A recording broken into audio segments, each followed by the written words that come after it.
बिस्मिल्लाहिर्रहमानिर्रहीम। पूरी दुनिया में मुकीम पाकिस्तानी और पाकिस्तान की खुशहाली के लिए उम्मीदें सबका ख्वाब देखने वालों को मेरा सलाम। मैं हूं ज़ुबैर शब्बीर और आप देख रहे हैं जी अपडेट्स। नाज़रीन कराम, पाकिस्तानी सियासत में जो चेंजिंग्स आ रही है, जिस तरह से हुकूमत वाले PDM-2 जिस तरह से अपोजिशन के पीछे यानी सुन्नी इत्तेहाद कौंसिल के पीछे पड़ी हुई है, जिस तरह से ये मखसूस नशिस्तें लेना चाह रहे हैं, उसकी खबरें बाहर आना शुरू हो गई हैं कि उसकी वजह क्या है।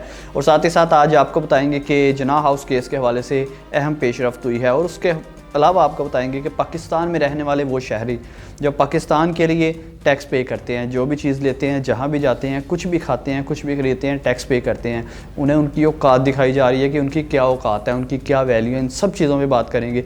लेकिन उससे पहले आपको बताते चलूँ, अगर आपने अभी तक चैनल को सब्सक्राइब नहीं किया, जल्दी से सब्सक्राइब करें, बेल आइकन पर लास्ट में क्लिक करें ताकि आने वाली वीडियोज़ आप तक पहुँच सकें। तो जी सबसे पहले स्टार्ट करते हैं कौमी असम्बली और KPK असम्बली। 2 रुकनी बेंच था जिसने पेशावर हाई कोर्ट में 2 रुकनी बेंच था जिसने फैसला किया था कि अभी हलफ आप ना उठाएं। उसके बाद कल हमने आपको कल की व्लॉग में बताया था कि 13 मार्च तक तो सही कर दी गई है। अब उस पर हवाल के आते हैं। उसके बाद बैठता है जी 5 रुकनी बेंच, वो भी सेम वही फैसला करता है, तो सी का ऐलान कर देता है। कौमी असम्बली में भी हलफ रुक गया है, KPK असम्बली में भी हलफ रुक गया है। अब मामला क्या है? मामला हकीकतन ये है जो खुल के सामने आ चुका है। सोशल मीडिया पे भी जो ये मामला काफ़ी ज़्यादा वायरल होना शुरू हो गया है कि सदर का इंतखाब होना है। और सदर का इंतखाब होने के बाद क्या होना है, जो मखसूस नशिस्तें हैं इन्हें मिल जानी है, उन पे बाद में इन्होंने करवाना है एक फ़ैसला, तरमीम, कानून एक पास करवाना है। कानून किस चीज़ का पास करवाना है? कानून पास करवाना है इन्होंने एक्सटेंशन का। सुप्रीम कोर्ट के चीफ जस्टिस कादी फाइज़ साहब का इन्होंने एक्सटेंशन प्लान जो है उसे करवाना है, असम्बली में करारदाद पेश करनी है, उसके बाद फैसला करवाना है। क्योंकि अभी तक चीफ जस्टिस कादी फाइज़ साहब जितने भी फैसले करें मुस्लिम लीग नवाज़ के हक़ में आ रहे हैं। अब हकीकत इनकी ये है कि 2/3 अक्सरियत ये लेंगे, उसके बाद कानून पास करवा सकते हैं ईजीली। इसलिए इन्हें जो है गड़बड़ हुई नज़र आ रही है कि किसी तरह से हम पीछे पड़ जाएं और मखसूस नशिस्तें हासिल कर लें। लेकिन पेशावर हाई कोर्ट ने जो स्टे लगा दी है वो इनके लिए एक अच्छी खासी बड़ी मुश्किल बन चुका है। अब अगर तो पेशावर हाई कोर्ट इनके खिलाफ फैसला कर देता है और नशिस्तें दे देता है सुन्नी इत्तेहाद कौंसिल को, तो भी 2 बातें हैं। एक बात तो यह है कि उन्हें सीटें मिल जाती हैं, दूसरी बात वही है जो आप सबको मालूम है कि फ़ैसला फिर चले जाता है सुप्रीम कोर्ट में। और सुप्रीम कोर्ट में जब मामला जाएगा तो वही हाल होगा जो बल्ले के साथ हाल हुआ था पाकिस्तान तरीके इंसाफ का, सुन्नी इत्तेहाद कौंसिल का भी अब वही हाल होगा। अब आ जाते हैं जी दूसरी बात जो जिन्ना हाउस के हवाले से थे। आज लाहौर में ज़्यादा दहशतगर्दी अदालत में समाअत होती है और 42 यानी 42 लोगों की ज़मानत कबूल कर ली जाती है। और 42 लोग ये कौन से हैं? 42 लोग वो हैं जिनके खिलाफ कोई शवाहद नहीं मिले कि 9 मई को हमले में ये मुलविस थे। कोई ऊबर ड्राइवर है, कोई टैक्सी ड्राइवर है, कोई रिक्शा ड्राइवर है, कोई राह गुजर है, कोई वहाँ का रहने वाला है, सबको पकड़ धकर शुरू हो गई थी। और सैकड़ों भी इसी तरह के जो है मौजूद हैं अंदर जेलों में, जिनके फ़ौजी ट्रायल भी होंगे, जिनकी अभी तक ट्रायल चल रहे हैं, जिनके भी ट्रायल चलने हैं और जिनके ट्रायल जारी रहेंगे, और वो लोग जो अभी तक अंदर हैं।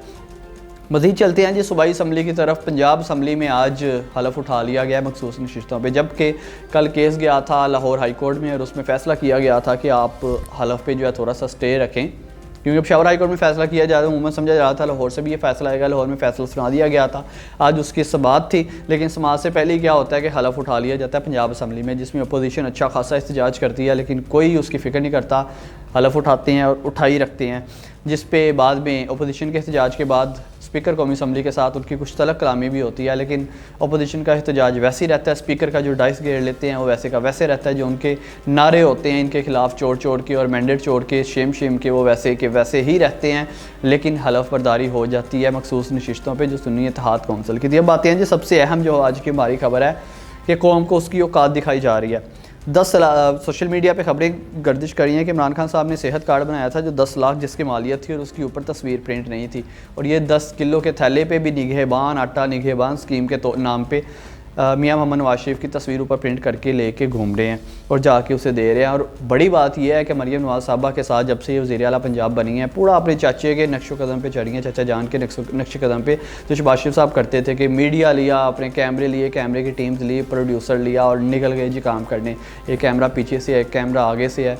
कैमरे क्या कर रहे हैं जी? फोकस कर रहे हैं कि गुर्बत दिखाई जा रही है पाकिस्तान की, किस तरह से मसीहा बन के जाती है, किस तरह से ये बैठ जाती है बड़ी सी चेयर पे और बाकी जो आम आवाम है उसे दूसरी चेयरों पे बिठाया जाता है और आम आवाम जो है इसके सामने फरियाद कर रही होती है। और अब वज़ीर आला पंजाब मरियम नवाज शरीफ साहबा, जिन्होंने पाकिस्तानी अवाम की औकात दिखाई है। औकात क्या दिखाई है कि 10 किलो आटे का थैला लेते हैं और जाके घरों का दरवाज़ा नॉक करते हैं, क्योंकि इन्होंने दहलीज तक पहुँचाना था। उसके बाद किया जाता है फ़ोटो सेशन, गरीब की तस्वीर ली जाती है, गरीब को बताया जाता है कि ये तुम्हारी औकात है, जिस मुल्क में रह के तुम टैक्स पे करते हो वहाँ ये तुम्हारी औकात है कि 10 किलो का आटा हम तुम्हें दे रहे हैं तुम्हारी टैक्स के पैसों से और हम तुम पे एहसान कर रहे हैं। गरीबों को बताया जा रहा है, गरीबों को दिखाया जा रहा है और सरेआम दिखाया जा रहा है और ये बताया जा रहा है कि क्या फ़र्क है हम में और तुम में, क्या फ़र्क है गुर्बत में और क्या फ़र्क है लीड क्लास में। क्योंकि इन्हें तो ये इश्तिहार करना और अवाम के टैक्स के पैसों से अपनी मशहूरी करना विरासत में मिली है। चाहे बिलावल भुट्टो जरदारी हो जाए, चाहे मरियम नवाज साहबा हो जाए, और अगर कल को हमजा शरीफ साहब आते हैं तो वो भी यही कुछ करेंगे, क्योंकि इन्हें मिला है विरासत में। ये टैक्स के पैसे जो है इनके पैसे हैं, ये हमारे पैसे नहीं हैं।